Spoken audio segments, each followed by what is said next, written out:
नमस्कार। कहानी बरल में आपका स्वागत है। लीजिए पेश है सोमदेव भट्ट द्वारा लिखित उपन्यास बेताल 25 भाग 4।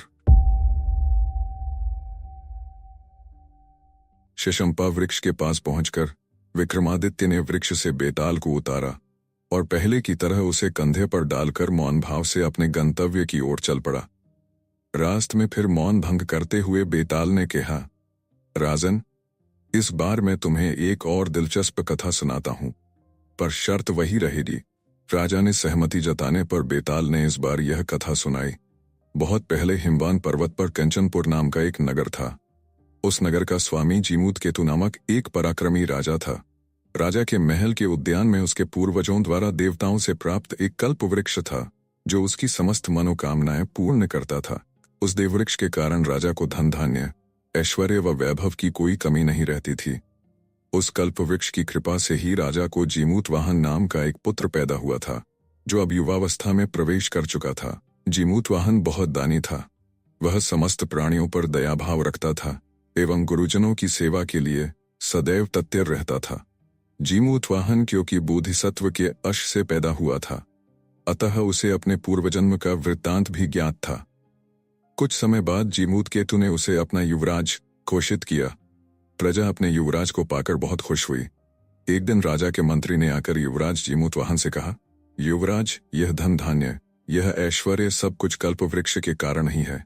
अतः अपने कुल एवं प्रजा की समृद्धि के लिए इस देववृक्ष का सम्मान करना कभी मत भूलना। यह अजेय है। देवराज इंद्र भी इसका महत्ता को स्वीकार करते हैं। युवराज जीमूतवाहन ने वैसा ही करने का वचन दिया। उसने मन ही मन सोचा, मेरे पूर्वजों ने इस देववृक्ष का उचित लाभ नहीं उठाया। उन्होंने केवल इससे साधारण स्वार्थ की याचना करके इसे स्वयं तक ही सीमित रखा। इससे न केवल उनका पूर्वजों अपितु इस महात्मा वृक्ष का स्थान बहुत छोटा कर दिया। आखिर संसार में और भी तो मानव रहते हैं। इस देववृक्ष का उपयोग समस्त प्राणी मात्र के कल्याण के लिए होना चाहिए। ऐसा सोचकर वह अपने पिता के पास पहुंचा और बोला, पिताश्री, यह तो आप जानते ही हैं कि इस संसार सागर में शरीर के साथ ही समस्त वस्तुएं लहरों की झलक के समान चंचल हैं। संध्या, बिजली और लक्ष्मी तो विशेष रूप से क्षणस्थायी हैं, देखते ही देखते मिट जाने वाली है। इन्हें कब किसी ने स्थिर रहते देखा है? पिताउरी, इस संसार में एकमात्र परोपकार ही चिरस्थायी है, जो धैर्य और यश का जन्मदाता है तथा युगों तक उसका साक्षी बना रहता है।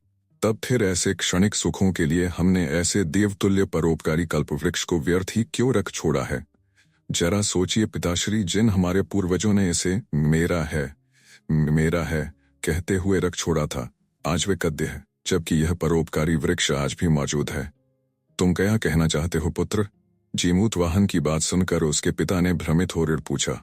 इस पर जीमूतवाहन ने कहा, पिताश्री, यदि आपकी आज्ञा हो तो मैं मनोरथ पूर्ण करने वाले इस देववृक्ष का उपयोग परोपकार की फल सिद्धि के लिए करूं। पुत्र की इच्छा जानकर जीमूतकेतु ने उसे ऐसा करने की आज्ञा प्रदान कर दी। तब जीमूतवाहन ने उस कल्प वृक्ष के समीप जाकर कहा, हे देव, तुमने हमारे पूर्वजों की सभी मनोकामनाएं पूरी की हैं, लेकिन मेरी भी एकमात्र मनोकामना पूरी कर दो। कुछ ऐसा करो जिससे मैं इस पृथ्वी को दरिद्रता रहित देख सकूं। चाहो तुम्हारा कल्याण हो। मैं धन की इच्छा रखने वालों के लिए तुम्हारा विसर्जन करता। युवराज ने हाथ जोड़कर जब यह कहा तो उस वृक्ष से आवाज आई, तुम धन्य हो राजकुमार, तुम्हारे त्याग की मैं सराहना करता हूं। तुम्हारे पूर्वज मुझे देवताओं से मानकर लाए थे, इसलिए मैं अब तक वचनबद्ध था। अब तुमने मेरा त्याग कर दिया है तो मैं जाता हूं। तुम्हारा कल्याण हो। पल भर बाद ही वह वृक्ष आकाश में उड़ गया और उसने पृथ्वी पर इतना धन बरसाया कि वहां कोई भी गरीब न रहा। जीमूतवाहन के ऐसा करने से उसका यश तीनों लोकों में फैल गया। लोग उसके नाम की जय जयकार करने लगे, लेकिन जीमूतवाहन का कल्प वृक्ष को विसर्जन करना उसके बंधु बांधवों का रास न आया। वे लोग उससे ईर्ष्या करने लगे।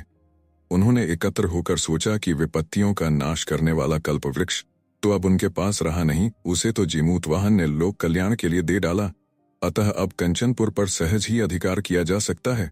ऐसा सोचकर वे कंचनपुर को अधिकार में लेने के लिए युद्ध की तैयारियां करने लगे। यह देखकर जीमूतवाहन ने अपने पिता से कहा, पिताश्री, मैं आपके शौर्य को भली प्रकार जानता हूं। विश्व में ऐसा कौन है जो शूरता में आपका सामना कर सके? किंतु सगे संबंधियों को मारकर इस पापमय और नाशवान शरीर से राजसुख का उपभोग करना सर्वथा अनुचित है। अतः हमें स्वेच्छा से इस राज्य को त्याग कर कहीं अन्यत्र चल देना चाहिए। इस पर उसके पिता ने कहा, पुत्र, मैं तो तुम्हारे लिए ही इस राज्य की कामना करता था। जब तुम स्वयं ही इसका त्याग की बात कह रहे हो तो मुझे राज्य का प्रलोभन कैसे हो सकता है? अतः जैसा तुम उचित समझो वैसा ही करो। इस प्रकार जीमूतवाहन अपना राज्य छोड़कर अपने माता पिता को साथ लेकर मलय पर्वत पर चला गया और चंदनवन से ढके हुए एक झरने के पास वाली कदरा में आश्रम बनाकर रहने लगा। वहां विश्वावसु नाम के सिद्धों के राजा रहते थे। उनके पुत्र मित्रावसु से जीमूतवाहन की मित्रता हो गई। एक बार घूमता फिरता जीमूतवाहन उपवन में स्थित भवानी गौरी का मंदिर देखने के लिए गया। वहां उसने सखियों सहित एक उत्तम कन्या को देखा जो भगवती गौरी को प्रसन्न करने के लिए वीणा बजा रही थी। उस अप्सराओं को भी मात करने वाली कन्या का रूप सौंदर्य देखकर जीमूतवाहन ठगा सा रह गया। पहली ही निगाह में उस तनवेगी सुकुमारी ने उसका हृदय चुरा लिया। वह कन्या भी कामदेव जैसे सुंदर जीमूतवाहन को देखकर उस पर मोहित हो गई। वह एकटक उसी की ओर देखने लगी, जिससे उसकी वीणा भी विकल आलाप करने लगी। अनंतर जीमूतवाहन ने उसकी एक सखी से उस कन्या का नाम और उसका वंश पूछा। कन्या की सखी ने बताया कि उसका नाम मलयवतो है और वह सिद्धों के राजा विश्वावसु की पुत्री तथा मित्रावसु की बहन है। तब उस सखी ने जीमूतवाहन से उसका नाम एवं वंश पूछा। यह जानने पर कि जीमूतवाहन विद्याधरों का राजा है, उसे बहुत खुशी हुई। उसने मलयवती के पास जाकर कहा, सखी, विश्व में पूजे जाने योग्य महान विद्याधरों के राजा यहाँ पधारे हैं। तुम्हें आगे बढ़कर उनका स्वागत करना चाहिए। इस पर मलयवती मौन ही रही। लज्जावश उसके कदम आगे न उठ सके।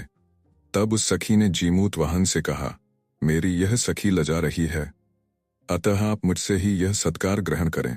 ऐसा कहकर उसने एक पुष्पमाला जीमूतवाहन के गले में पहना दी। तभी एक दासी ने उस सिद्ध कन्या के पास आकर बताया, राजकुमारी, आपकी माताजी आपकी याद कर रही है, चलिए विलंब मत कीजिए। तब मलयवती अनमने से भाव से जीमूतवाहन की ओर देखती हुई वहां से चल पड़ी।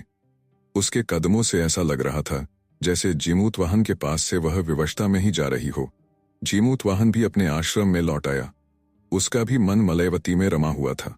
घर आकर मलयवती अपनी माता से मिली और फिर अपने कक्ष में जाकर शब्या पर गिर पड़ी। उसके हृदय में कामाग्नि जल रही थी। उसकी आंखों में आंसू आ गए थे। उसकी सखियों ने उसके संताप से भरे सारे शरीर पर चंदन का लेप लगाया और कमल के पत्तों से पंखा झला। फिर भी ना तो वह सखियों की गोद में और न भूमि पर सोकर ही चैन पा सकी। रात भर वह तड़पती ही रही। लज्जा के भय से उसने किसी दूत को भी जीमूतवाहन के पास नहीं भेजा। उसके जीवन की आशा टूट सी रही थी। उधर कामाग्नि से पीड़ित जीमूतवाहन का भी लगभग वैसा ही हाल था। वह भी रात मुश्किल से व्यतीत कर सका। सुबह होने पर वह फिर से गौरी के मंदिर में पहुंचा, जहां उसने मलयवती को देखा था। उसका मित्र मुनिकुमार भी उसके पीछे पीछे आया और उसे कामज्वाला से बेहनल देखकर आश्वासन देने लगा। उसने पाया कि मलयवती भी वहां उपस्थित थी। मुनिकुमार के आश्वासन पर उस सिद्ध कन्या की ओर बढ़ा जो उसकी ही तरफ निहार रही थी। जब उसे विश्वास हो गया कि राजपुत्री उसका निवेदन ठुकराएगी नहीं, तो उसने फलों की एक माला मलयवती के गले में डाल दी। मलयवती ने अपनी कोमल दृष्टि से जीमूतवाहन को देखते हुए एक नीलकमल की माला उसके गले में पहना दी। इस प्रकार आपस में शब्द बोले बिना ही उन दोनों ने स्वयंवर विधि पूरी कर ली। तत्पश्चात वह जीमूतवाहन की ओर प्रेमपूर्ण नजरों से देखती हुई वहां से विदा हो गई। जीमूतवाहन भी, जिसका मन अभी भी राजपुत्री में रमा हुआ था, थके कदमों से वापस अपने आश्रम लौट आया। अपने अपने स्थान पर पहुंचकर दोनों ही विरह वेदना से तड़पने लगे। उस रात भी न तो जीमूतवाहन को ही नींद आई और न मलयवती ही सो सकी। तीसरे दिन जब वह बहुत व्याकुल हो गया तो इस आशा से कि शायद उधर विरह की आग में जलती हुई मलयवती भी उससे मिलने वहां पहुंचेगी, वह अपने मित्र मुनिकुमार के साथ उस गौरी माता के मंदिर जा पहुंचा। मलयवती भी वहां तभी पहुंची थी। माता गौरी के मंदिर में पहुंचकर आंखों में आंसू भरकर मलयवती ने देवी से प्रार्थना की, हे देवी माता, आपकी भक्ति से मैं इस जन्म में तो जीमूतवाहन को पति रूप में पा नहीं सकूंगी, अतः आपसे प्रार्थना करती हूं कि आप मुझे अगले जन्म में जीमूतवाहन को पति रूप में पाने का आशीर्वाद दीजिए। यह कहकर उसने अपने साथ लाई एक चादर से अपना गला घोंटना चाहा। तभी आकाशवाणी हुई, बेटी, ऐसा दुस्साहस मत करो। विद्याधरों का राजा जीमूतवाहन ही चक्रवर्ती होकर तुम्हारा पति बनेगा। अपने उस मुनिकुमार मित्र के साथ जीमूतवाहन ने भी वह आकाशवाणी सुनी। वे दोनों एक वृक्ष के पीछे खड़े हुए थे। आकाशवाणी सुनकर तत्काल दोनों मलेवती के पास पहुंच गए। जीमूतवाहन के उस मित्र मुनिकुमार ने मलेवती से कहा, देखो, देवी का वर सचमुच तुमको इनके रूप में प्राप्त हो गया है। तुम्हारी मनोकामना भी पूरी हो गई। अब आत्महत्या करने की कोई जरूरत नहीं है। जब मुनिकुमार ऐसा कह रहा था तभी जीमूतवाहन ने पास जाकर मलेवती के गले से फंदा निकाल दिया। लज्जा के कारण मलेवती आंखें झुकाकर जमीन खुरचने लगी। तभी उसे ढूंढती हुई उसकी सखी ने अचानक आकर प्रसन्नतापूर्वक कहा, सखी, प्रसन्नता की बात है कि तुम्हारा मनोरथ पूरा हुआ।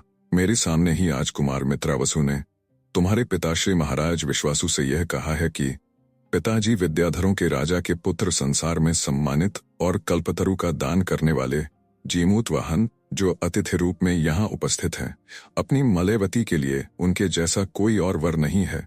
अतः आप मलेवती का विवाह उन्हीं के साथ करके कृतार्थ हों। महाराज विश्वासु ने भी कुमार की बात स्वीकार कर ली है, इसलिए अब निश्चित है कि तुम्हारा विवाह जीमूतवाहन के साथ ही होगा। अतः अब तुम अपने घर चलो और ये महाभाग भी अपने स्थान को जाएं। उस सखी के ऐसा कहने पर हर्ष और उत्कंठा से युक्त राजकुमारी बार बार मुड़ मुड़ कर देखती हुई वहां से चली गई। जीमूतवाहन भी अपने आश्रम की तरफ बढ़ चला। वहां उसने प्रतीक्षारत मित्रावसु से अपने अभीष्ट कार्य की बात सुनी और उसका समर्थन किया। जीमूतवाहन को अपने पूर्वजन्म का स्मरण था। उसने मित्रावसु को बतलाया कि पूर्वजन्म में भी मित्रावसु उसका मित्र था और उसकी बहन उसकी पत्नी थी। अनंतर मित्रावसु ने प्रसन्न होकर जीमूतवाहन के पिता को यह संवाद भेजा, जिससे वे संतुष्ट हुए। तलश्चात अपने लक्ष्य में सफलता पाने वाले मित्रावसु ने जाकर अपने माता पिता से भी यह संवाद कहा, तो उन्हें भी प्रसन्नता हुई। उसी दिन मित्रावसु जीमूतवाहन को अपने घर ले गया और अपनी क्षमता तथा वैभव के अनुसार आनंद उत्सव की व्यवस्था करने लगा। उसने उस शुभ दिन में विद्याधरों के स्वामी जीमूतवाहन के साथ अपनी बहन मलेवती का विवाह कर दिया। बाद में जीमूतवाहन, जिसका मनोरथ पूरा हो गया था, अपनी नवविवाहिता पली के साथ वहीं रहता रहा। एक बार सहज कौतूहल से मित्रावसु के साथ घूमता हुआ जीमूतवाहन समुद्र तट के निकट एक वन में जा पहुंचा। वहां हड्डियों के बड़े से ढेर को देखकर उसने मित्रावसु से पूछा कि हड्डियों के ये ढेर किन प्राणियों के हैं। तब मित्रावसु ने दयात्रु जीमूतवाहन से कहा, सुनो, मैं इसका सारा वृत्तांत तुम्हें संक्षेप में सुनाता हूँ। प्राचीन काल में सर्पों की माता कदगु ने गरुड़ की माता विनता को बाजी लगाकर धोखे से हरा दिया और अपनी दासी बना लिया था। बाद में बलवान गरुड़ ने यद्यपि अपनी माता को स्वतंत्र करा लिया, फिर भी उस बैर के कारण वह कड़ध्रु के युत्र सर्पों से द्वेष रखते हुए उनका भक्षण करने लगा। अक्सर वह पाताल लोक में जाकर कुछ सर्पों को मार डालता और कुछ भय के कारण स्वयं ही मर जाते थे। तब नागों के राजा वासुकी को यह चिंता हुई कि इस तरह से तो सर्पकुल का विनाश ही हो जाएगा। अतः उसने विनय पूर्वक गरुड़ के सामने एक योजना रखी। हे पक्षीराज, इस दक्षिण समुद्र के किनारे तुम्हारे भोजन के लिए मैं प्रतिदिन एक सर्प भेज दिया करूंगा कि तो तुम किसी प्रकार किसी भी समय पाताल में नहीं आओगे, क्योंकि एक साथ ही सब सर्पों के नद हो जाने से तुम्हें भी कुछ लाभ नहीं होगा। गरुड़ ने भी इसमें अपना लाभ देखा और वासुकी की बात स्वीकार कर ली। पक्षीराज गरुड़ इस तट पर वासुकी द्वारा भेजे हुए एक सर्प को प्रतिदिन खाया करता है। ये उसी के द्वारा खाए गए सर्पों की हड्डियां हैं, जो समय पाकर बढ़ते बढ़ते अब पर्वत शिखर के समान हो गई हैं। दया और धैर्य के सागर जीमूतवाहन ने मित्रावसु के मुख से जब यह वृत्तांत सुना तो उसके मन को भारी कष्ट पहुंचा। उसने कहा, शोक करने के योग्य तो सर्पों का राजा वासुकी है, जो ऐसा कायर है कि प्रतिदिन अपनी प्रजा को शत्रु को भेंट कर देता है। हजार मुख वाला यह वासुकी अपने एक मुख से भी यह क्यों नहीं कह सका कि गरुड़, पहले तुम मुझे ही खा लो। प्रतिदिन नगर पलियों का विलाप सुनकर भी उस निर्दयी वासुकी ने अपने कुल का नाश करने वाले गरुड़ से प्रार्थना क्यों की? अरे, मोह भी कैसा गाढ़ा होता है। यद्यपि गरुड़ महर्षि कश्यप का पुत्र है, वीर है और भगवान विष्णु का वाहन होने के कारण पवित्र है, फिर भी ऐसा पाप करता है। ऐसा कहकर परम पराक्रमी जीमूतवाहन ने मन ही मन निश्चय किया कि इस नाशवान शरीर से मैं अमरता प्राप्त करूंगा। मैं आज ही अपना शरीर देकर गरुड़ के पंजे से कम एक ऐसे सर्प की रक्षा करूंगा जो हितैषियों से रहित तथा डरा हुआ है। जीमूतवाहन ऐसा सोच ही रहा था, तभी मित्रावसु के पिता के पास से एक प्रतिहारी उन्हें बुलाने के लिए वहां पहुंच गया। जीमूतवाहन ने यह कहकर उसे घर भेज दिया कि तुम चलो, मैं कुछ देर बाद आऊंगा। मित्रावसु के जाने के बाद जीमूतवाहन वैसे ही इधर उधर विचरण करने लगा। तभी उसके कानों में किसी के रुदन का स्वर सुनाई पड़ा। वह पास पहुंचा और छिपकर एक शिलाखंड के नीचे खड़ा हो गया। वहां उसने एक वृद्धा नागस्त्री को विलाप करते देखा। उसके समीप ही एक सुंदर सा काले रंग वाला नागयुवक खड़ा था, जो उस स्त्री से अनुनय पूर्वक उसे घर लौट जाने को कह रहा था। यह कौन है? इसे जानने को उत्सुक जीमूतवाहन ने छिपकर उनकी बातें सुनी। वृद्धा स्त्री उस युवक से रोते हुए कह रही थी, हाँ शंखचूड़, हाँ 100 दुखों से पाए हुए मेरे गुणी पुत्र, हाँ मेरे कुल के एकमात्र सूत्र, अब मैं फिर तुम्हें कहाँ देख सकूंगी।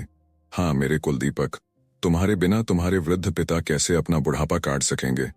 तुम्हारे जो अंग सूर्य किरणों के स्पर्श से भी कुंभला जाते थे, वे गरुड़ के हारा खाए जाने की पीड़ा कैसे सहन कर पाएंगे। नागलोक तो बहुत बड़ा है, फिर विधाता और नागराज ने मुझ अभागिनी के एकमात्र पुत्र तुम्ही को क्यों चुन लिया।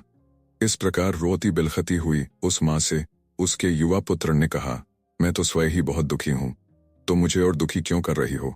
अब तुम घर लौट जाओ, मैं तुम्हें अंतिम प्रणाम करता हूं, गरुड़ के आने का समय हो रहा है। यह सुनकर वृद्धा पछाड़ खाकर गिर पड़ी और किसी की सहायता मिलने की आशा में इधर उधर व्याकुल नेत्रों से देखने लगी। यह सब देखकर और सुनकर बोधिसत्व के अंश रूप जीमूतवाहन को बड़ी दया आई। वह सोचने लगा, आह, तो यही है शंखचूड़ नामक वह नाग जिसे वासुकी ने गरुड़ के भोजन के लिए भेजा है, और यह इसकी वृद्धा माता है जो अपने एकमात्र पुत्र के स्नेह के कारण ममतावश रोती हुई यहां तक आई है। आज यदि मैंने इसके जीवन की रक्षा न की तो मेरे जीवन को धिक्कार है। यह सोचकर वह उस वृद्धा और युवक के पास पहुंचा और बोला, माँ तुम चिंता मत करो, मैं तुम्हारे पुत्र की रक्षा करूंगा।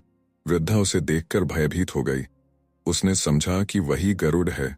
ऐसा विचार कर उसने कातर स्वर में जीमूतवाहन से कहा, गरुड़, मेहरबानी करके तुम मुझे खा लो, किंतु मेरे पुत्र का जीवन बख्श दो। तब शंखचूड़ ने अपनी माता को धीरज दिया, माँ तुम डरो मत, यह गरुड़ नहीं है। कहाँ चंद्रमा के समान आनंद देने वाले ये महापुरुष और कहाँ वह नागभक्षी गरुड़। शंखचूड़ के ऐसा कहने पर जीमूतवाहन ने कहा, माँ तुम घबराओ नहीं, मैं एक विद्याधर हूँ, तुम्हारे पुत्र की रक्षा के लिए यहाँ आया हूँ। उस मूर्ख गरुड़ को मैं अपना शरीर अर्पित करूंगा, तुम अपने पुत्र के साथ घर लौट जाओ। यह सुनकर वृद्धा ने कहा, ऐसा मत कहो, तुम भी मेरे पुत्र के समान हो। तुमने मेरे पुत्र की जगह अपना बलिदान देने की बात कहकर मुझ पर बहुत कृपा की है। तब जीमूतवाहन ने कहा, माँ जब तुमने मुझे पुत्र कहकर यह सम्मान दिया है तो मेरे मनोरथ को सिद्ध होने दो, मुझे इस बलिदान से मत रोको माँ, अन्यथा मैं ये समझूंगा कि मेरा जीवन व्यर्थ ही गया। जीमूतवाहन ने जब ऐसा कहा तब शंखचूड़ उससे बोला, हे महासत्व, तुमने सचमुच बहुत दयालुता दिखलाई है, किंतु मैं अपने लिए तुम्हारे जीवन का बलिदान स्वीकार नहीं कर सकता। मेरे जैसे साधारण व्यक्तियों से तो यह संसार भरा पड़ा है, किंतु आप जैसे विरले ही इस संसार में मिलते हैं। हे सुबुद्धि, चंद्रबिंब के कलंक के समान मैं अपने पिता शंखपाल के पवित्र कुल को मलिन न कर सकूंगा। ऐसा कहकर शंखचूड़ ने अपनी माता से कहा, माँ तुम इस दुर्गम वन से लौट जाओ, क्या तुम इस वध्य शिला को नहीं देखती जो सर्पों के रक्त से भीगी हुई है और यमराज की विलास शब्या के समान भयानक है। मैं गरुड़ के आने से पहले ही समुद्र तट पर जाकर भगवान गोकर्ण को प्रणाम करके शीघ्र ही लौट कर आता हूँ। यह कहकर शंखचूड़ ने करुण स्वर में रोती हुई अपनी माता से विदा लेकर उसे प्रणाम करके गोकर्ण की वंदना के लिए वहां से प्रस्थान किया। जीमूतवाहन यह सोचकर कि यदि इसी बीच गरुड़ आ जाए तो मेरा मनोरथ पूरा हो जाए, वह उस शिला पर जाकर लेट गया जो गरुड़ के शिकार के लिए निश्चित की गई थी। कुछ ही क्षण बाद गरुड़ वहां पहुंच गया। उसने जीमूतवाहन को अपने विकरातर पंजों में दबाया और ऊपर उड़ गया। जीमूतवाहन को पंजों में दबाए हुए जब गरुड़ उसे चोंच मार मारकर खाने लगा तो उसके शरीर से रक्त झर झर कर नीचे टपकने लगा। इस बीच जीमूतवाहन का शिरोमणि, जिस पर रक्त लगा हुआ था, नीचे ठीक उस स्थान पर जाकर गिरी जहां उसका पिता, माता एवं उसकी पत्नी मलयवती बैठे हुए थे। मलयवती ने अपने पति की शिरोमणि को तुरंत पहचान लिया और वह विहचल हो उठी।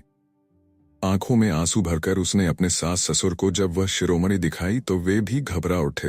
तत्पश्चात अपनी विद्या के द्वारा ध्यान करके राजा जीमूतकेतु ने सारा वृत्तांत जान लिया और वह अपनी रानी कनकवती तथा पुत्रवधू के साथ शीघ्र ही उस स्थान की ओर चल पड़े जहां गरुड़ जीमूतवाहन को ले गया था। इधर शंखचूड़ जब गोकर्ण को प्रणाम करके लौटा तो उसने विकल होकर देखा कि वध्य शिला रक्त से भीगी हुई थी। शंखचूड़ समझ गया कि परोपकारी जीमूतवाहन ने उसकी जगह स्वयं का बलिदान कर दिया था। तब उसने मन में सोचा कि मैं इस बात का पता अवश्य लगाऊंगा कि सर्पों का शत्रु वह गरुड़ उस महान आत्मा को कहाँ ले गया है। यदि मैं उसे जीवित पा सका तो अपयश के कलंक को अपने माथे से धो सकूंगा। तब शंखचूड़ खून की टपकी बूंदों के सहारे आगे बढ़ता गया। उधर गरुड़ जब जीमूतवाहन को खा रहा था तो एकाएक उसे यह जानकर कुछ संदेह सा हो गया कि उसका शिकार बजाय चीखने चिल्लाने के शांत भाव से प्रसन्नचित उसी की ओर देख रहा था। इस पर उसने उसे खाना बंद करके सोचा, अरे यह तो कोई अपूर्व व्यक्ति है जो ऐसा पराक्रमी है कि मेरे खाए जाने पर भी प्रसन्न हो रहा है और इसके प्राण भी नहीं निकलते। इसके शरीर का जो थोड़ा बहुत भाग शेष रह गया है उसमें भी स्पंदन नहीं है। यह तो मुझे इस तरह देख रहा है जैसे इसे खाकर मैं इस पर कोई उपकार कर रहा हूं। अवश्य ही यह सर्प नहीं है, निश्चित ही यह कोई सज्जन व्यक्ति है। अब मैं इसे नहीं खाऊंगा। गरुड़ ऐसा सोच ही रहा था कि जीमूतवाहन बोला, रुक क्यों गए पक्षीराज, मुझे खाओ और अपनी क्षुधा शांत करो। अभी तो मेरे शरीर का काफी हिस्सा शेष है। यह सुनकर गरुड़ को बहुत आश्चर्य हुआ। वह बोला, हे महात्मन, कौन है आप? सर्प तो आप हो ही नहीं सकते, फिर आप कीन हैं? कृपा करके मुझे अपना परिचय दें। जीमूतवाहन ने उत्तर में कहा, यह तुम्हारा कैसा प्रश्न है गरुड़, मैं तुम्हारा भक्ष्य हूं और कुछ भी नहीं, अतः निर्मम होकर मेरा भक्षण करो। जीमूतवाहन जब गरुड़ से यह बातें कर रहा था उसी समय शंखचूड़ उन्हें खोजता हुआ वहां आ पहुंचा। उसने दूर से ही गुहार लगाई, रुको विंता पुत्र, इसे खाकर कलंक के भागी मत बनो। यह तुम्हारा भक्ष्य नहीं है, तुम्हारा भक्ष्य तो मैं हूं, एक नाग पुत्र। यह कहता हुआ वह दौड़कर वहां पहुंचा और उन दोनों के बीच खड़ा हो गया। गरुड़ को चक्कर में पड़ा देखकर शंखचूड़ ने पुनः कहा, किसी भ्रम में मत पड़ो विंता पुत्र, तुम जिसे अपना भक्ष्य समझकर उठा लाए हो वह तो एक महान आत्मा, महान परोपकारी विद्याधरों का राजा जीमूतवाहन है। तुम्हारा असली शिकार तो मैं हूं, यह देखो मेरी 2 जुबानें और मेरा फन। ऐसा कहकर शंखचूड़ ने अपनी दोनों जुबानें और अपना फन उसे दिखाया। जब शंखचूड़ गरुड़ को अपना फन दिखा रहा था ठीक उसी समय जीमूतवाहन की पत्नी और उसके माता पिता भी वहां आ पहुंचे और जीमूतवाहन के क्षत विक्षत शरीर को देखकर हाहाकार करने लगे। यह सब जानकर गरुड़ को भारी पश्चाताप हुआ। वह अपने मन में सोचने लगा कि हाय, मैंने भ्रम में पड़कर बोधिसत्व के इस अंश को कैसे खा लिया। यह तो दूसरों को प्राण देने वाला वही जीमूतवाहन है जिसका यश तीनों लोकों में फैला हुआ है। अतः अब यदि इसकी मृत्यु हो गई तो मुझ पापी को अनिल में प्रवेश करना पड़ेगा, क्योंकि अधर्म रूपी विष का फल पककर भला मीठा कैसे हो सकता है। गरुड़ जब इस प्रकार पश्चाताप कर रहा था तभी जीमूतवाहन ने अपने माता पिता एवं पत्नी की ओर देखा। एकाएक उसका शरीर जोर से कांपा और उसके प्राण पखेरु उड़ गए। अपने पुत्र को मृत समझकर जीमूतवाहन के माता पिता आर्तनाद करने लगे। शंखचूड़ भी स्वयं को बार बार कोसने लगा कि उसी के कारण इस महात्मा की जान गई। उसकी पतली मलयवती आंखों में आंसू भरकर आकाश की ओर देखती हुई उस अंबिका को उलाहना देने लगी जिसने प्रसन्न होकर उसे वरदान दिया था। वह बोली, हे देवी, उस समय तो आपने मुझे यही वरदान दिया था कि तुम्हारा पति विद्याधरों का चक्रवर्ती राजा होगा, फिर अब आपका वह वरदान असत्य कैसे हो गया? माँ मलयवती जब बार बार ऐसा कहकर रुदन कर रही थी तभी वहां प्रकाश सा फैला और साक्षात देवी अंबिका वहां प्रकट हो गई। माँ अंबिका ने कहा, बेटी, मेरी बात झूठी नहीं है, लो मैं तुम्हारे पति को पुनः जीवित किए देती हूँ। ऐसा कहकर माँ अंबिका ने अपने कमंडल के अमृत से जीमूतवाहन के अस्थिपंजर को सींच दिया। जीमूतवाहन जीवित हो उठा, उसके कटे फटे अंग पुनः जुड़ गए और वह पहले से भी अधिक सुंदर व कांतिमान बन गया। जीमूतवाहन ने तब देवी माँ को प्रणाम किया और उन्हें भी उसका अनुसरण किया। तब देवी माँ ने उससे कहा, पुत्र जीमूतवाहन, मैं तुम्हारे देहदान से परम संतुष्ट हूँ, इसलिए अपने हाथों से मैं तुम्हारा चक्रवर्ती पद पर अभिषेक करती हूँ। तुम एक कल्प तक विद्याधरों पर राज्य करोगे। यह कहकर देवी ने कलश के जल से जीमूतवाहन का अभिषेक किया, फिर वह अंतर्ध्यानी हो गई। उसी समय वहां फूलों की वर्षा हुई और आकाश में उपस्थित देवताओं की दुंदभियां बजने लगीं। अब गरुड़ ने विनीत होकर जीमूतवाहन से कहा, हे चक्रवर्ती, मैं आपके अपूर्व पराक्रम से बहुत प्रसन्न हूं। तुमने जो कुछ किया है वह तीनों लोकों को अचरज में डालने वाला है। इस कृत्य से तुमने अपना नाम ब्रह्मांड की भित्ति पर लिख दिया है। अतः आप मुझे आज्ञा दीजिए और मेरे द्वारा कोई वर प्राप्त कीजिए। इस पर जीमूतवाहन ने कहा, हे पक्षीराज, यदि आप मुझ पर प्रसन्न हैं तो आप वचन दीजिए कि आज से फिर आप सर्पों का भक्षण न करेंगे, साथ ही ये भी कि जिन सर्पों को आप खा चुके हैं और जिनकी हड्डियां ही शेष रही हैं उन्हें भी पुनः जीवन दान देंगे। तब गरुड़ ने ऐसा ही वचन दिया, साथ ही मृत सर्पों को भी फिर से जीवित कर दिया। गौरी की कृपा से सभी विद्याधरों ने जीमूतवाहन के इस अद्भुत कृत्य की बात जान ली। कुछ ही देर में वे सभी राजा वहां आ पहुंचे। उन्होंने जीमूतवाहन के चरणों में झुककर प्रणाम किया।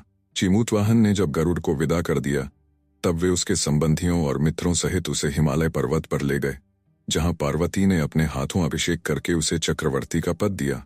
जीमूतवाहन ने अपने माता पिता मित्रासु मलयवती तथा घर जाकर लौटे हुए शंखचूड़ के साथ रहते हुए बहुत दिनों तक चक्रवर्ती सम्राट का पद संभाला।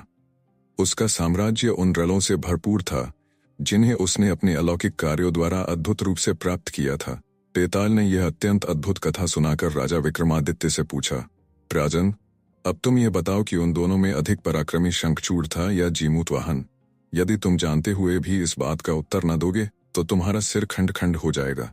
बेताल की यह बात सुनकर शाप के भय से राजा विक्रमादित्य ने मौन त्याग दिया और उद्वेग रहित होकर कहा, बेताल, जीमूतवाहन ने जो कुछ किया उसमें आश्चर्य की कोई बात नहीं है, क्योंकि उसे अनेक जन्मों की सिद्धियां प्राप्त थीं। सराहने योग्य तो शंखचूड़ ही है। उसके शत्रु को किसी और ने अपना शरीर अर्पित कर दिया था और गरुड़ उसे लेकर दूर चला गया था। फिर भी वह भागा भागा उनके पीछे वहां गया और उसने हठपूर्वक अपना शरीर प्रस्तुत किया। राजा का यह सटीक उत्तर सुनकर बेताल उसके कंधे से उतरकर फिर उसी की ओर उड़ गया। राजा भी उसे पुनः लाने के लिए उसके पीछे पीछे दौड़ गया। राजा विक्रमादित्य ने एक बार फिर शिष्पा वृक्ष से बेताल को उतारा, उसे कंधे पर डाला और मौन भाव से अपने गंतव्य की ओर चल पड़ा। कुछ आगे पहुंचने पर बेताल ने फिर मौन भंग किया और राजा को पुनः अपनी शर्त दोहराकर उसे यह कथा सुनाई। बहुत पहले गंगा किनारे कनकपुर नाम का एक नगर था। वहां के राजा का नाम था यशोधन। वह सचमुच अपने नाम को सार्थक करने वाला राजा था। वह परम प्रतापी था और प्रजा उसके राज्य में हर प्रकार से सुखी थी। उस राजा के नगर में एक श्रेष्ठी सेठ रहता था, जिसकी कन्या उन्मादिनी एक परम सुंदरी थी। जो भी उसकी ओर देखता वह उसकी मोहिनी शक्ति से उन्मत्त हो जाता था। उसका सौंदर्य कामदेव को भी विचलित करने वाला था। जब सेठ की कन्या युवती हुई, उसके पिता ने राजा यशोधन के पास जाकर निवेदन किया, प्रभु, मैं अपनी रत्न स्वरूप कन्या का विवाह करना चाहता हूँ, किंतु आपसे निवेदन किए बिना उसका विवाह करने का मुझे साहस नहीं होता। सभी रत्नों के स्वामी आप ही हैं, अतः या तो मेरी कन्या को पत्नी रूप में स्वीकार करके आप मुझे कृतार्थ करें या अस्वीकार कर दें। वणिक की यह बात सुनकर राजा ने उस कन्या के शुभ लक्षणों को देखने के लिए आदरपूर्वक अपने ब्राह्मणों को भेजा। उन ब्राह्मणों ने वहां जाकर जो ही उस परम सुंदरी को देखा, त्यों ही उनका चित्त चंचल हो गया। किंतु शीघ्र ही धैर्य धारण करके उन लोगों ने सोचा, यदि राजा इस कन्या से विवाह करेगा तो उसका राज्य अवश्य ही नष्ट हो जाएगा, क्योंकि राजा तब इसी के रूप में रमा रहेगा। वह प्रजा के हितों की देखभाल नहीं कर पाएगा। अतः हम लोगों को राजा को यह नहीं बताना चाहिए कि यह कन्या सुलक्षण है। यही सोचकर वे सब राजा के पास पहुंचे और उन्होंने राजा से कहा, देव, वह कन्या तो कुलय है। हमारा परामर्श है कि आप उसके साथ विवाह न करें। यह जानकर राजा ने उस सुंदरी से विवाह करना अस्वीकार कर दिया। तब उस वणिक ने राजा की आज्ञा से अपनी कन्या का विवाह बलधर नाम के राजा के सेनापति से कर दिया। उन्मादिनी नाम से विख्यात वह सुंदरी सुखपूर्वक अपने पति के पास रहने लगी, किंतु उसके मन में एक फांस सी बनी रही कि राजा ने उल्टा कहकर मेरा त्याग किया है। एक बार बसंत ऋतु में राजा यशोधन हाथी पर चढ़कर बसंत महोत्सव देखने को निकला। राजा के आगमन की घोषणा सुनकर उन्मादिनी ने, जो अपने को परित्यक्त किए जाने के कारण राजा से विद्वेष रखती थी, उसे देखने के लिए अपने भवन की छत पर जाकर उसे देखने लगी। छत पर खड़ी उस सुंदरी की ओर जैसे ही राजा की नजरें उठीं, उसके मन में कामाग्नि की ज्वाला सुलभ उठी। कामदेव के विजयास्त्र के समान उसकी सुंदरता को देखते ही वह राजा के हृदय में गहराई से उतर गई। पलक झपकते ही राजा संज्ञाहीन हो गया। तब राजा के सेवक उसे संभाल कर उसके महल में ले गए। राजा द्वारा उस सुंदरी के बारे में पूछे जाने पर उसके सेवकों ने उसे बता दिया कि यह वही कन्या है जिसके विवाह का प्रस्ताव पहले राजा के साथ करने का हुआ था, लेकिन राजा के अस्वीकार करने पर उसका विवाह उसके सेनापति के साथ कर दिया था। यह सुनकर राजा को उन ब्राह्मणों पर बहुत क्रोध आया कि जिन्होंने उस कन्या के बारे में गलत कहकर राजा को मिथ्या सूचना दी थी। राजा ने तत्काल उन सभी ब्राह्मणों को देश निकाला दे दिया। तब से वह राजा मन ही मन दुखी रहने लगा। लज्जा के कारण यद्यपि उसने अपनी भावना को छिपा रखा था, किंतु बाहरी लक्षणों को देखकर उसके विश्वासी जनों द्वारा पूछे जाने पर बड़ी कठिनाई से उसने अपनी पीड़ा का कारण बताया। तब उसके विश्वासी जनों ने कहा, महाराज, इसमें इतना दुखी होने की क्या बात है? वह तो आपके ही अधीन है, फिर आप उसे अपना क्यों नहीं लेते? लेकिन धर्मात्मा राजा यशोधन ने उनकी यह बात स्वीकार नहीं की। सेनापति बलधर राजा का भक्त था। जब उसे यह बात मालूम हुई तो वह राजा के पास पहुंचा और उसके चरणों में झुककर बोला, देव, आपके दास की वह स्त्री आपकी दासी ही है, वह परस्त्री नहीं है। मैं स्वयं ही उसे आपको भेंट करता हूँ। आप उसे स्वीकार कर लें अथवा मैं उसे देव मंदिर में छोड़ देता हूँ। जब वह देवकुल की स्त्री हो जाएगी तब वहां से उसे ग्रहण करने में आपको दोष नहीं लगेगा। अपने ही सेनापति ने जब राजा से ऐसी प्रार्थना की तो आंतरिक क्रोध से उसने उसे उत्तर दिया, राजा होकर मैं ऐसा अधर्म कैसे करूंगा? यदि मैं ही मर्यादा का उल्लंघन करूंगा तो कौन अपने कर्तव्य मार्ग पर स्थिर रहेगा? मेरे भक्त होकर भी तुम मुझे ऐसे पाप में क्यों प्रवृत्त करते हो जिसमें क्षणिक सुख तो है पर जो परलोक में महादुख का कारण है? यदि तुम अपनी धर्मपत्नी का त्याग करोगे तो मैं तुम्हें क्षमा नहीं करूंगा, क्योंकि मेरे जैसा कौन राजा ऐसा अधर्म स्वीकार कर सकता है? अब तो मृत्यु ही मेरे लिए श्रेयस्कर है। अनंतर नगर और गांव के लोगों ने मिलकर राजा से यही प्रार्थना की, किंतु दृढ़ निश्चयी राजा ने उनकी बात नहीं मानी। राजा का शरीर धीरे धीरे उसी काम ज्वर के ताप से क्षीण होता चला गया और अंत में उसकी मृत्यु हो गई। अपने स्वामी की मृत्यु से खिन्न होकर उसके सेनापति बलधर ने भी अनिन में प्रवेश करके अपने प्राण त्याग दिए। सच है, भक्तों की चेतों को नहीं जाना जा सकता। राजा विक्रमादित्य के कंधे पर लदे बेताल ने यह कथा सुनाकर पूछा, राजन, अब तुम यह बतलाओ कि उस राजा और सेनापति में से सेनापति बलधर क्यों अधिक दृढ़ चरित्र नहीं था? उसकी स्त्री तो अलौकिक सुंदरी थी। उसने बहुत समय तक उसके साथ सुख भोग कर उसका स्वाद जाना था, फिर भी वह वैसी स्त्री को राजा को सौंपने को तत्पर हो गया था। और फिर राजा की मृत्यु के बाद उसने स्वयं भी अपना शरीर अग्नि में होम करके अपने प्राण त्याग दिए थे, लेकिन राजा ने उसकी उस पत्नी का त्याग किया था जिसके भोगरस का उसने आस्वादन भी नहीं किया था। भला ऐसा क्यों हुआ था? इस प्रश्न का उत्तर जानते हुए भी यदि तुम मौन रहोगे तो तुम्हें मेरा वही शाप लगेगा। राजा हंसकर बोला, बेताल, कहते तो तुम ठीक ही हो, लेकिन इसमें अचरज की क्या बात है? सेनापति कुलीन वंश का था। उसने स्वामी की भक्ति में जो किया ठीक ही किया, क्योंकि सेवक का तो कर्तव्य ही है कि वह प्राण देकर भी अपने स्वामी की रक्षा करे।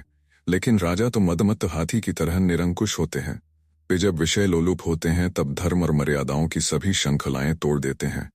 निरंकुश हृदय वाले राजाओं का विवेक अभिषेक के जल से उसी प्रकार बह जाता है जैसे बाढ़ के पानी में सब कुछ बह जाता है। तुलते हुए चंबर की वायु जैसे रजकण मच्छर और मक्खियों को दूर उड़ा देती है, वैसे ही वृद्धों के द्वारा उपदिष्ट शास्त्रों के अर्थ तक को दूर भगा देती है। उसका छत्र जैसे धूप को रोकता है, वैसे ही सत्य को भी ढक देता है। वैभव की आंधी में चौंधियाई हुई उसकी आंखें उचित मार्ग नहीं देख पाती। नहुष आदि राजा जगत विजयी थे, फिर भी जब उनका चित्त काम मोहित हो गया तब उन्हें अनेक विपत्तियों का सामना करना पड़ा था। यह राजा भी परम प्रतापी था, फिर भी वह लक्ष्मी समान चंचला और सुंदरता में अप्सराओं को भी मात करने वाली उन्मादिनी के द्वारा विमोहित नहीं हुआ। उस धर्मात्मा और धीर राजा ने अपने प्राण त्याग दिए, किंतु कुमार्ग पर पैर नहीं रखे। इसी से तो मैं उसे दृढ़ चरित्र वाला मानता हूँ। यह उत्तर सुनकर बेताल ने कहा, तुम्हारा उत्तर बिल्कुल ठीक है राजा विक्रमादित्य। किसी के व्यक्तित्व की पहचान उसके चरित्र से ही होती है, किंतु उत्तर देने के चक्कर में तुम अपना मौन रहने का संकल्प भूल गए। तुम भूले और मैं आजाद हो गया, इसलिए मैं चला अपने स्थान पर। कहते हुए बेताल उसके कंधे से सरक कर पुनः अपने स्थान को उड़ गया। राजा ने भी उसी प्रकार उसे फिर प्राप्त करने के लिए शीघ्रतापूर्वक उसका अनुसरण किया। महान पुरुष जब कोई कार्य आरंभ कर देते हैं तब वह काम चाहे जितना कठिन क्यों न हो, उसे पूर्ण किए बिना विश्राम नहीं करते। उस भयानक रात में राजा विक्रमादित्य जब उस शिष्पा वृक्ष के पास पहुंचा तो वहां का बदला दृश्य देखकर कुछ विस्मित सा हो गया। श्मशान का समूचा क्षेत्र श्मशान की चिता की अग्नि और मांस भक्षी भूत प्रेतों से भरा हुआ था, जिनकी जी में आग की चंचल लपटों के समान जान पड़ती थीं। वहां उसने बहुत से प्रेत शरीरों को उल्टे लटका देखा, जो देखने में एक जैसे प्रतीत होते थे। यह देखकर भी राजा भयभीत न हुआ। वह मन ही मन सोचने लगा, अरे यह क्या बात है? क्या वह मायावी बेताल इस प्रकार मेरा समय नष्ट कर रहा है? समझ में नहीं आता इन बहुत से शवों में से मैं किसको ले जाऊं? यदि मेरा काम हुए बिना ही यह रात बीत गई तो फिर मरने के अतिरिक्त मेरे पास कोई अन्य उपाय नहीं बचेगा। तब मैं अग्नि में प्रवेश करके अपने प्राण दे दूंगा, किंतु उपहास का पात्र कदापि नहीं बनूंगा। राजा जब ऐसा सोच रहा था तब उसका यह निश्चय जानकर बेताल उसकी दृढ़ता से संतुष्ट हुआ और उसने अपनी माया समेट ली। तब राजा ने एक ही मनुष्य शरीर में बेताल को देखा। उसे वृक्ष से उतारकर राजा ने अपने कंधे पर डाला और वहां से प्रस्थान किया। चलते हुए राजा से वह बेताल फिर बोला, राजन, मुझे यह देखकर बहुत आश्चर्य हो रहा है कि न तो तुम ऊबते ही हो और न अपनी जिद छोड़ते हो। उस योगी के लिए तुम निश्चय ही बहुत परिश्रम कर रहे हो। सुनो, तुम्हारे श्रम की थकान दूर करने के लिए मैं तुम्हें फिर एक कथा सुनाता हूं। तब बेताल ने यह कथा सुनाई। आर्यावर्तत में उज्जैनी नाम की एक नगरी है। नागों की भूमि भोगवती और देवों की भूमि अमरावती के बाद श्रेष्ठता में तीसरा स्थान उसी का है। माता गौरी ने कठिन तपस्या के बाद जब शिव का वरण किया था तब इस नगरी के असाधारण गुणों से आकृष्ट होकर भगवान शिव ने इसी नगरी को अपना निवास स्थान बनाया था।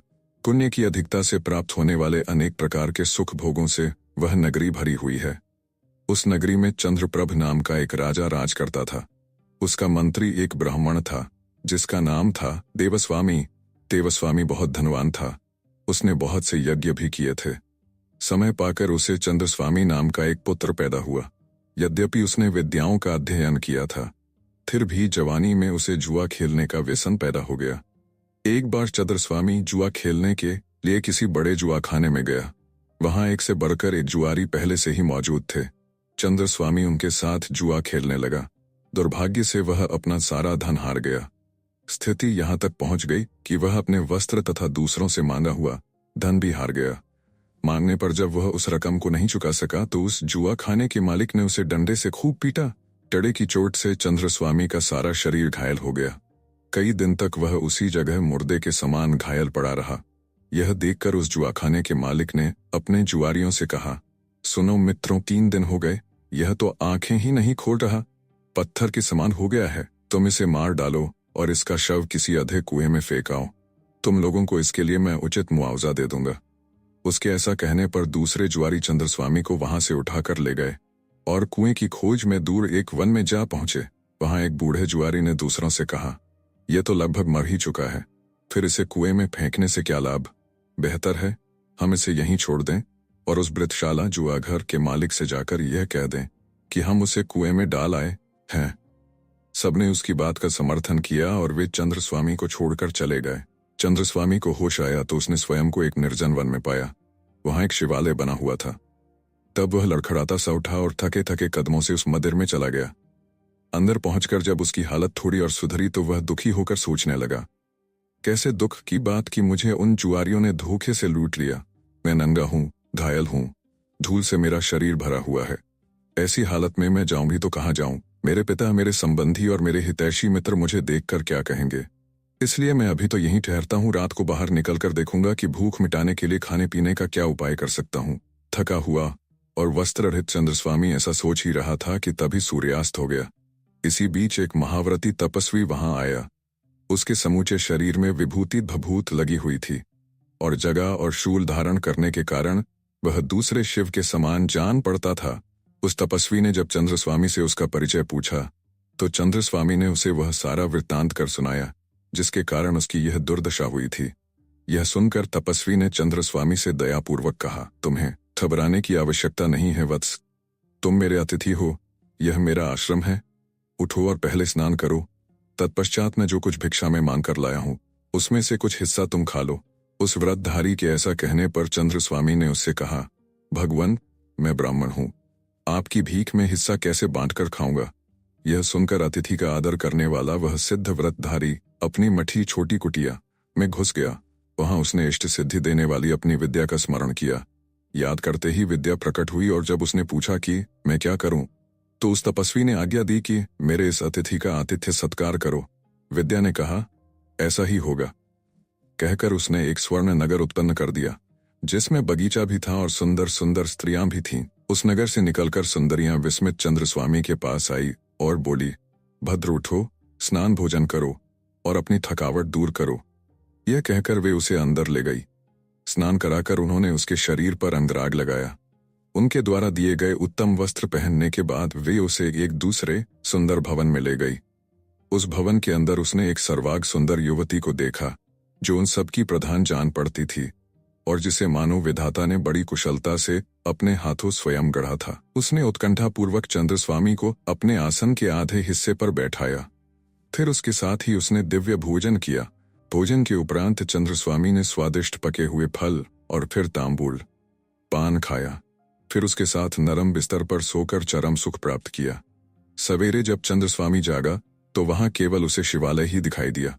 वहां न तो वह दिव्य स्त्री थी, न नगर था और न वे दासियां ही थीं। तभी मठी के भीतर से हंसता हुआ वह तपस्वी निकला। उसके यह पूछने पर कि रात कैसी कटी, उदास चित्त वाले चंद्रस्वामी ने उससे कहा, भगवान, आपकी कृपा से रात तो मैंने बहुत सुखपूर्वक बिताई, लेकिन अब उस दिव्य स्त्री के बिना मेरे प्राण निकले जा रहे हैं। यह सुनकर उस दयालु तपस्वी ने मुस्कुराते हुए चंद्रस्वामी से कहा, तुम यहीं ठहरो वत्स, रात को तुम्हें फिर वही सुख प्राप्त होगा। तपस्वी के कहने पर चंद्रस्वामी वहीं ठहरकर तपस्वी की विद्या के प्रताप से वह हर रात सुख भोगने लगा।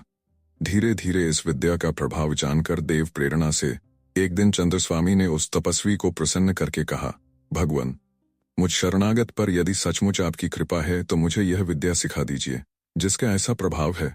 चंद्रस्वामी द्वारा आग्रहपूर्वक ऐसा कहने पर तपस्वी उससे बोला, वत्स, यह विद्या तुम्हारे लिए असाध्य है, क्योंकि इसकी साधना जल के अंदर की जाती है।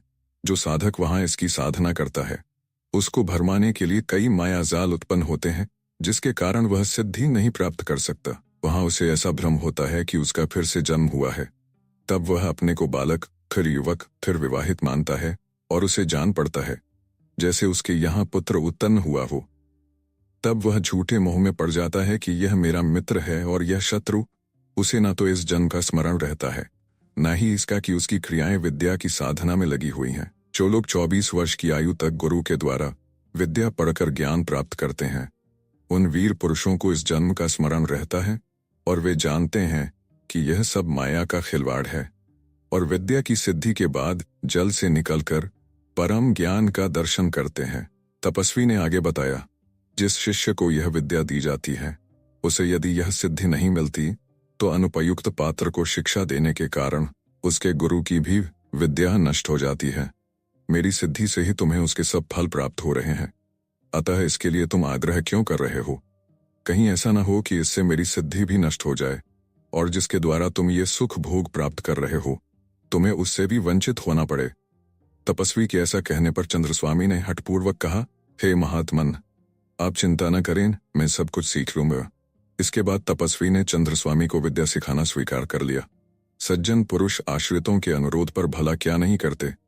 तब वह नदी तट पर ले जाकर चंद्रस्वामी से बोला, वत्स, इस विद्या मंत्र का जाप करते हुए जब तुम माया के दृश्य देखो तो सावधान रहना और मेरे मंत्र से सावधान रहकर माया की अमनिन में प्रवेश करना। मैं तब तक तुम्हारे लिए नदी के इस तट पर रुका रहूंगा। यह कहकर उस व्रतधारी ने आचमन करके चंद्रस्वामी को विधिपूर्वक वह विद्या सिखाई। अनंतर नदी के तट पर स्थित अपने गुरु को चंद्रस्वामी ने सिर झुकाकर प्रणाम किया और शीघ्रतापूर्वक नदी में उतर गया। जल के भीतर जाकर वह उस मंत्र का जाप करने लगा। तब माया के मिथ्या प्रभाव से मोहित होकर सहसा ही वह अपने इस जन्म की सारी बातें भूल गया। उसने देखा कि वह स्वयं किसी दूसरी नगरी में किसी अन्य ब्राह्मण का पुत्र होकर उत्पन्न हुआ। अनंतर वह धीरे धीरे किशोर हुआ, उसका यज्ञोपवीत हुआ, उसने विद्याएं पढ़ी, विवाह किया और उसके सुख दुख में पूरी तरह लिप्त रहकर संतान लाभ किया। वहां पुत्र स्नेह के कारण स्वीकार किए हुए अनेक प्रकार के कार्यकर्ता और माता पिता तथा कुटुंबियों की प्रीति से बंधा वह रहने लगा। इस प्रकार वह झूठे जन्मांतर का अनुभव कर रहा था। तभी समय जानकर उसके गुरु उस तपस्वी ने चेतना उत्पन्न करने वाली अपनी विद्या का प्रयोग किया। उस विद्या के प्रयोग से शीघ्र ही उसने माया जाल को भेद कर चेतना प्राप्त की। उसे अपने गुरु का स्मरण हो आया और उसने माया जाल को भी पहचान लिया। दिव्य और असाध्य फल की प्राप्ति के लिए जब वह अग्नि में प्रवेश करने को उद्यत हुआ, तब वृद्ध और विश्वासी उसके गुरु एवं उसके कुटुंबीजन उसे ऐसा करने से रोकने लगे। उन लोगों के बहुत समझाने बुझाने पर भी दिव्य सुख की लालसा से वह अपने कुटुंबियों सहित नदी के उस तट पर गया जहां चिता बनी हुई थी। वहां उसने अपने बूढ़े माता पिता तथा पत्नी को मरने के लिए उद्यत देखा। अपने बच्चों को भी रोता देखकर वह मोह में पड़ गया। वह सोचने लगा मैं यदि अग्नि में प्रवेश करूंगा तो मेरे ये सभी संबंधी मर जाएंगे। मैं यह भी नहीं जानता कि गुरु की बात सच्ची भी है या नहीं। तब मैं क्या करूं? अग्नि में प्रवेश करूं या नहीं? किंतु अब तक तो सारी बातें गुरु के कहने के अनुसार ही हुई हैं, अतः यही बात झूठ कैसे होगी? इसलिए मुझे चाहिए कि मैं प्रसन्नतापूर्वक अग्नि में प्रवेश करूं। मन ही मन ऐसा सोचते हुए उस ब्राह्मण चंद्रस्वामी ने अग्नि में प्रवेश किया। अग्नि का स्पर्श जब उसे बर्फ के समान ठंडा जान पड़ा, तब उसे आश्चर्य हुआ। तब तक माया का प्रभाव जाता रहा। नदी से निकलकर उसने अपने गुरु को देखा और उनके चरणों में प्रणाम किया। पूछने पर आरंभ से लेकर अग्नि की शीतलता तक की सारी बातें उन्हें बता दी। तब उसके गुरु ने कहा, वत्स, मुझे इस बात की शंका हो रही है कि कहीं तुमसे कुछ भूल हो गई है, नहीं तो अग्नि तुम्हारे लिए शीतल कैसे हो गई? गुरु के ऐसा कहने पर चंद्र स्वामी ने पूछा, भगवान, मैंने कहीं कोई भूल तो नहीं की? तब इस रहस्य को जानने की इच्छा से उसके गुरु ने अपनी विद्या का स्मरण किया। वह विद्या न तो उसके सम्मुख ही प्रकट हुई और न उसके शिष्य के सम्मुख ही। तब वे दोनों ही अपनी विद्या को नष्ट हुआ जानकर दुखी होकर वहां से चले गए। यह कथा सुनाकर बेताल ने राजा विक्रमादित्य को पहली कही शपथ का स्मरण कराकर उससे पूछा, राजन, मेरा संशय दूर करो और बतलाओ कि बताई हुई सारी क्रियाएं करने के बाद भी उन दोनों की विद्या नष्ट क्यों हो गई? बेताल की बात सुनकर उस वीर राजा ने उत्तर दिया, योगेश्वर, यह तो मैं जानता हूं कि इस प्रकार आप केवल समय ही व्यतीत कर रहे हैं, फिर भी मैं बताता हूं। जब तक मनुष्य का मन द्विविधा से रहित, धैर्य युक्त, निर्मल और सुदृढ़ नहीं होता, तब तक केवल ठीक तरह से कोई दुष्कर कार्य करने से ही उसे सिद्धि प्राप्त नहीं होती। वह मंदमती ब्राह्मण युवक चंद्रस्वामी काम करके भी द्विविधा में पड़ गया था। इसी से उसे सिद्धि प्राप्त नहीं हो सकी और अपात्र को देने के कारण गुरु की भी सिद्धि जाती रही। राजा के ऐसा कहने पर बेताल पुन उसके कंधे से उतरकर अदृश्य रूप से अपनी जगह पर चला गया। तत्पश्चात राजा भी उसी प्रकार उसके पीछे पीछे गया। राजा विक्रमादित्य ने शिष्पा वृक्ष से फिर बेताल को उतारा और उसे अपने कंधे पर डालकर चल पड़ा। चलते हुए बेताल ने पुनः कहा, राजन, सुनो, मैं तुम्हें इस बार यह मनोहर कथा सुनाता हूँ। बहुत पहले वक्रोलस नाम का एक नगर था, जहाँ इंद्र के समान एक राजा राज्य करता था। उसका नाम था सूर्यप्रभ। राजा सूर्यप्रभ हर प्रकार से सुखी था, किंतु उसे एक ही दुख था कि बहुत सी रानियों के होते हुए भी उसे कोई संतान नहीं हुई थी। उस समय ताम्रलिप्ति नाम की एक महानगरी में धनपाल नाम का एक महाजन सेठ रहता था, जो उस क्षेत्र के सभी धनवानों में अग्रणी था। उसकी इकलौती पुत्री का नाम धनवती था। वह इतनी सुंदर थी कि उसे देखकर किसी अप्सरा का भ्रम होता था। जब वह कन्या युवती हुई, तब महाजन की मृत्यु हो गई। राजा का सहारा पाकर महाजन के संबंधियों ने उसका सारा धन हड़प लिया।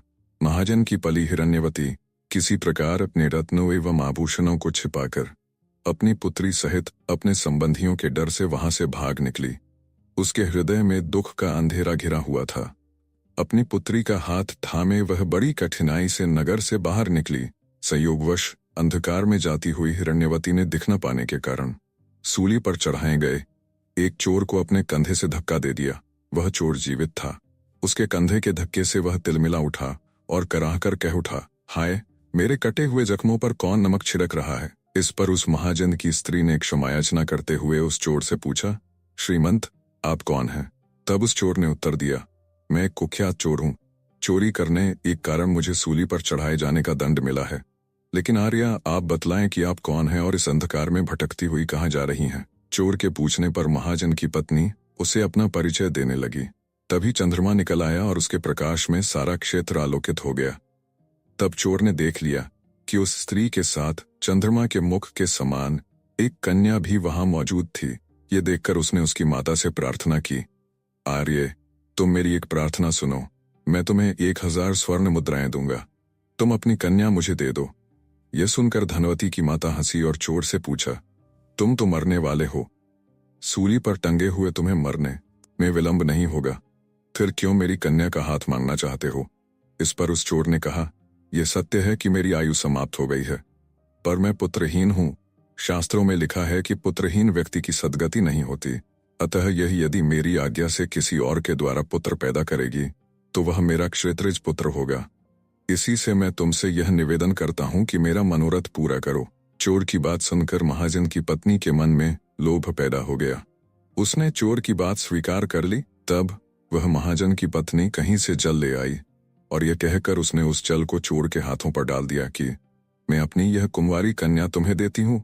तब उस चोर ने उस कन्या को अपना क्षैत्रज पुत्र उत्पन्न करने का आदेश दिया और अपनी सास से बोला, सामने उस बरगद के विशाल वृक्ष को देखो। उस वृक्ष की जड़ के समीप जमीन खोदो तो वहां जमीन में दबी तुम्हें कुछ स्वर्ण मुद्राएं मिलेंगी। वह स्वर्ण मुद्राएं निकाल लो और मेरी मृत्यु के बाद विधिपूर्वक मेरा दाह संस्कार करा देना। तत्पश्चात मेरी अस्थियों का किसी तीर्थ स्थान में विसर्जन करने के पश्चात अपनी कन्या सहित वक्रोलस नगर में चली आना। वहां राजा सूर्यप्रभ के शासन में वहां के लोग सुखपूर्वक रहते हैं। मुझे आशा है तुम्हें वहां रहने के लिए किसी प्रकार की कठिनाई नहीं आएगी। यह कहकर उस प्यासे चोर ने हिरण्यवती द्वारा लाया हुआ जल पिया और सूली पर चढ़ाए जाने की पीड़ा के कारण अपने प्राण त्याग दिए। हिरण्यवती ने चोर के निर्देशानुसार बरगद के वृक्ष के पास जाकर स्वर्ण मुद्राएं निकाली और किसी गुप्त मार्ग से अपने पति के किसी मित्र के यहाँ चली गई। वहां रहकर उसने युक्तिपूर्वक उस चोर की दाह क्रिया करवाई और उसकी अस्थियों को किसी तीर्थ में प्रवाहित कराने आदि की भी व्यवस्था कर दी। अगले दिन वह उस छिपे धन को लेकर अपनी कन्या के साथ वहां से निकल पड़ी और चलती चलती क्रमशः वक्रोलस नगर में पहुंच गई। वहां उसने वसुदत्त नाम के किसी श्रेष्ठ वणिक से एक मकान खरीद लिया और पुत्री सहित उस मकान में रहने लगी। उन्हीं दिनों उस नगर में विष्णु स्वामी नाम के एक अध्यापक रहते थे। मनः स्वामी नाम का उनका एक ब्राह्मण शिष्य बहुत रूपवान था। यद्यपि वह ब्राह्मण शिष्य उत्तम कुल का था, तथापि यौवन के वशीभूत होकर हंसाबली नाम की एक विलासिनी के प्रेम में फंस गया था। हंसाबली शुल्क के रूप में 500 स्वर्ण मुद्राएं मांगती थी और इतना धन उसके पास नहीं था, इसलिए वह उसे पाने को दिन रात बेचैन रहता था। एक दिन उस महाजन की कन्या धनवती ने अपने मकान की छत पर से उस सुंदर युवक को देखा। धनवती उसकी सुंदरता पर मोहित हो गई। उसे अपने चोर पति की आज्ञा का स्मरण हो आया। तब उसने अपनी माता को बुलाया और उससे कहा, माँ, नीचे खड़े उस ब्राह्मण युवक के रूप और यौवन को तो देखो। उसके नेत्र कितने सुंदर हैं। इस वेश में तो वह साक्षात कामदेव जैसा दिखाई दे रहा है। यह सुनकर उसकी माता हिरण्यवती समझ गई कि धनवती को यह युवक पसंद आ गया है। तब उसने मन में सोचा, पति की आज्ञा से पुत्र प्राप्ति के लिए मेरी पुत्री को किसी पुरुष का वरण तो करना ही है, फिर क्यों न इसी युवक से अनुरोध किया जाए। यह सोचकर उसने इच्छित संदेश के साथ भेद जानने वाली एक दासी को भेजा कि वह उस ब्राह्मण युवक को यहाँ ले आए। उस दासी ने जाकर उस ब्राह्मण युवक को एकांत में बुलाया और सारी बातें कहीं। उन्हें सुनकर वह व्यसनी ब्राह्मण युवक बोला, यदि मुझे हंसावली के लिए 500 सोने की मोहरें दे तो मैं एक रात के लिए वहां जा सकता हूं। उसके ऐसा कहने पर दासी ने यह बात महाजन की स्त्री से कही। महाजन की स्त्री ने उसी के हाथ उतना धन भेज दिया। वह धन लेकर मनः स्वामी उस दासी के साथ महाजन की कन्या उस धनवती के महल में गया, जो एक रात्रि के लिए उसे अर्पित कर दी गई थी। वहां मनः स्वामी ने अत्यंत उत्कंठित उस कन्या को देखा, जिसने धरती को विभूषित कर रखा था। चकोर जिस प्रकार चांद को देखता है, वैसे ही वह धनवती को देखकर प्रसन्न हुआ। उसने धनवती के साथ समागम करते हुए वह रात बिताई। सवेरा होने पर जिस प्रकार से वह वहां आया था, उसी प्रकार वहां से निकलकर चला गया। समय पाकर धनवती गर्भवती हुई और उसने मनः स्वामी के अंश रूप एक सुंदर बालक को जन्म दिया। बालक के लक्षण उसके उज्ज्वल भविष्य की सूचना दे रहे थे। पुत्र के रूप में उस बालक को पाकर धनवती बहुत संतुष्ट हुई। रात में भगवान शिव ने स्वर्ण में उन्हें दर्शन देकर आदेश दिया कि सहस्र स्वर्ण मुद्राओं के साथ पालने में लेटे हुए इस बालक को सवेरे राजा सूर्यप्रभ के दरवाजे पर छोड़ाओ। इससे इसका और तुम्हारा दोनों का कल्याण होगा। शिदनी के ऐसा कहने पर वह वणिक पुत्री और उसकी माता जागकर आपस में विचार विमर्श करने लगी और भगवान की बातों पर विश्वास पर वे राजा सूर्यप्रभ के सिहद्धार पर उस बालक को स्वर्ण मुद्राओं सहित छोड़ आई। उधर भगवान शिव ने पुत्र की चिता में सदा दुखी रहने वाले राजा सूर्यप्रभ को भी स्वप्न में आदेश दिया, राजन उठो, तुम्हारे सिंहद्वार पर किसी ने पालने में लेटे हुए एक सुंदर बालक को रख दिया है। उसे स्वीकार करो और उसका पितृवत पालन करो। राजा की नींद खुली और उसने सिंहद्वार पर जाकर देखा तो उसे भगवान शिव के कथन की सत्यता का पता चला। बालक के साथ धनराशि भी रखी हुई थी और उसके हाथ पैरों में छत्र, ध्वज आदि के चिन्हों की रेखाएं थीं। वह बालक बहुत ही सुंदर आकृति वाला था। भगवान शिव ने मेरे योग्य पुत्र ही मुझे दिया है। ऐसा कहते हुए राजा ने उस बालक को अपने हाथों में उठा लिया और महल में चला गया। तब राजा ने पुत्र प्राप्त के उपलक्ष्य में इतना धन गरीबों में लुटाया कि नगर में कोई दरिद्र ही न रहा। नृत्यवाद आदि के साथ राजा ने विधिपूर्वक बालक को अपनाया और उसका नाम रखा चंद्रप्रभ। राजमहल में हर प्रकार के सुखों के साथ धीरे धीरे राजकुमार बड़ा होने लगा। जब वह युवक हुआ तो राज ने उसे राज्यभार सौंप दिया और वह तीर्थाटन के लिए वाराणसी चला गया। नीति जानने वाला उसका पुत्र जब अपनी प्रजा पर धर्मपूर्वक शासन चला रहा था, तभी सूचना मिली कि वाराणसी में उसके पिता का देहांत हो गया है। पिता की मृत्यु का संवाद पाकर राजा चंद्रप्रभ ने उसके लिए शोक किया तथा उसके लिए श्राद्ध आदि किए। फिर वह धर्मात्मा अपने मंत्रियों से बोला, पिताजी से भला मैं किस प्रकार ऋण हो सकता हूँ, फिर भी मैं अपने हाथों उनका एक ऋण चुकाऊंगा। मैं उनकी अस्थियां ले जाकर विधि पूर्वक गंगा में प्रवाहित करूंगा तथा गया जाकर सभी पितरों को पिंडदान दूंगा। मैं इसी प्रसंग में पूर्व समुद्र तक की तीर्थ यात्रा भी करूंगा। राजा के ऐसा कहने पर उसके मंत्री उससे बोले, देव, आपको किसी प्रकार ऐसा नहीं करना चाहिए।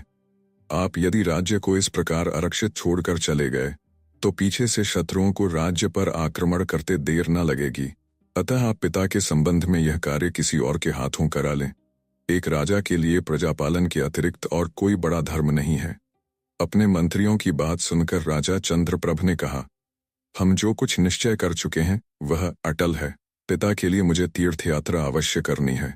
इस क्षण भंगुर शरीर का क्या विश्वास, पता नहीं कब पूज्य पिताजी की तरह मेरा साथ छोड़ दे। अतः मेरा आदेश है कि जब तक मैं इस तीर्थ यात्रा से वापस न लौट आ रहूं, मेरे स्थान पर तुम लोग मेरे राज्य की रक्षा करोगे।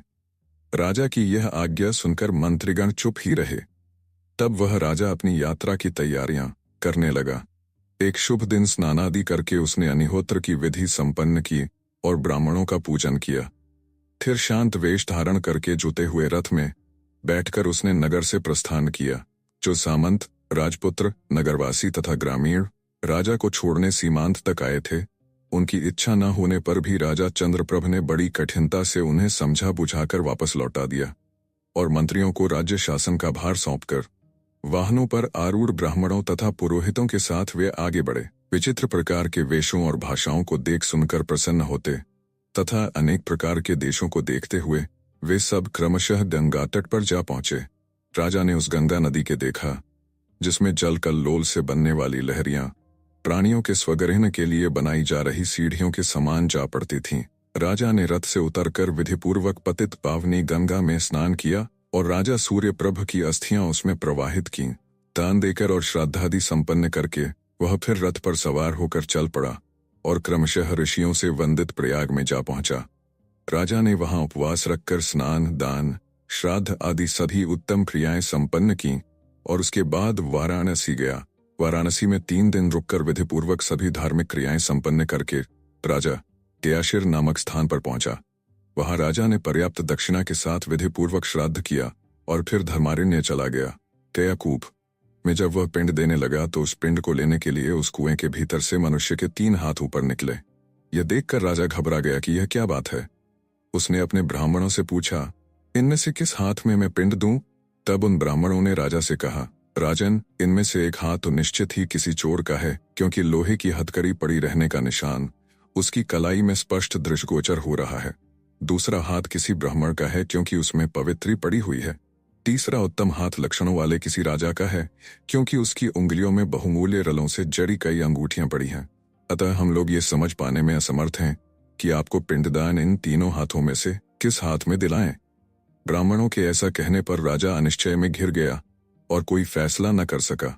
राजा विक्रमादित्य के कंधे पर बैठा बेताल इतनी कथा सुनाकर राजा से बोला, राजन, वे ब्राह्मण और राजा चंद्रप्रभ पिंडदान देने के विषय में कोई निर्णय न ले सके, किंतु तुम अवश्य जानते होंगे कि पिंड लेने का अधिकारी कौन था। जानते हुए भी यदि तुम मेरे इस प्रश्न का उत्तर नहीं दोगे तो तुम्हें पहले वाला ही शाप लगेगा। धर्मज्ञ राजा विक्रमादित्य ने बेताल की यह बात सुनी। तब उसने मौन त्याग कर बेताल को यह उत्तर दिया, हे योगेश्वर, राजा चंद्रप्रभ को उस चोर के हाथ में ही पिंड देना चाहिए, क्योंकि वह उसी का क्षेत्रज पुत्र था, शेष दोनों का नहीं। उसे जन्म देने वाले ब्राह्मण को उसका पिता नहीं माना जा सकता, क्योंकि उसने तो धन लेकर एक रात के लिए स्वयं को बेच दिया था। राजा सूर्यप्रभ ने यद्यपि उसके जातकर्म संस्कार आदि कराए थे और उसका पालन पोषण भी किया था, फिर भी वह उसका पुत्र नहीं माना जा सकता। कारण, जब राजा ने उस बालक को पाया था, तब बच्चे के सिर के पास पालने में जो स्वर्ण मुद्राएं रखी हुई उसे मिली थीं, वह उस बालक का अपना ही धन था, जो उसके पालन पोषण का मूल्य था। अतः उसकी माता जल से संकल्प करके, जिसको दी गई थी और जिसने उसे पुत्र उत्पन्न करके ही आज्ञा दी थी, तथा अपना सारा धन उसे सौंप दिया था। राजा चंद्रप्रभ उस चोर का ही क्षैतिज पुत्र था। मेरे विचार से चंद्रप्रभ का उसी के हाथ में पिंड देना उचित था। राजा के इस सटीक उत्तर से बेताल संतुष्ट हो गया और पहले की भांति उसके कंधे से उतरकर पुनः उसी शिष्पा वृक्ष की ओर उड़ गया, जहां से राजा विक्रम उसे लाया था। राजा विक्रमादित्य भी पहले की भांति उसे वापस लाने के लिए उसी स्थान की ओर चल पड़ा।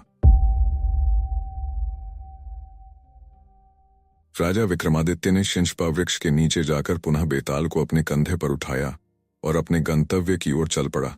मार्ग में बेताल ने पुनः राजा से कहा, राजन, यह तुम्हारा कैसा दृढ़ निश्चय है, जाकर राजपाट का सुख भोगो। तुम मुझे जो उस धूर्त भिक्षु के पास ले जा रहे हो, यह उचित नहीं है, किंतु यदि तुम्हारा ऐसा ही आग्रह है तो मेरी यह कथा सुन लो। आर्यावर्त में अपने नाम को सार्थक करने वाला चित्रकूट नाम का एक नगर है।